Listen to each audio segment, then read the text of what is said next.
Sir माझा पुढचा प्रश्न तुम्हाला हा आहे, की आत्ता जसं आपण वेव्हबद्दल बोललो, हं. तर बऱ्याच साऱ्या वेव्हज आहेत आणि त्याच्यामधली आत्ता सगळ्यात महत्त्वाची जी आमच्यासारख्या मिड करिअरमध्ये असणाऱ्या लोकांसाठी हं. किंवा जे करिअर स्टार्ट करणार आहेत त्यांच्यासाठी हं. आत्ता सध्या भीतीचं वातावरण आहे, हं. की ए-आयचा जो आत्ता बबल निर्माण झाला आहे किंवा ए-आयमुळं जे प्रॉब्लेम्स किंवा हं. जे पण जॉब शॉर्टेज आहेत आहे, त्याच्यामागं खरं सत्य काय आहे? ए-आयमुळं खरंच जॉब गेलेत का?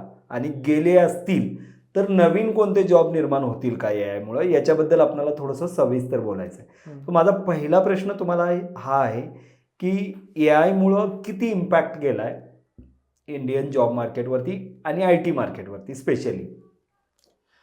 इम्पॅक्ट तर आहेच. आता नंबर्स डोंट टेल लाय. आता तुम्ही पाहिलंच तर तुम्ही जर ॲनालिसिस केलं, मी स्वतः डेटा सायन्समध्ये आहे. डेटा सायन्स मी नंबर्स तुम्हाला ॲक्च्युअल डेटा आहे तुमच्यासमोर.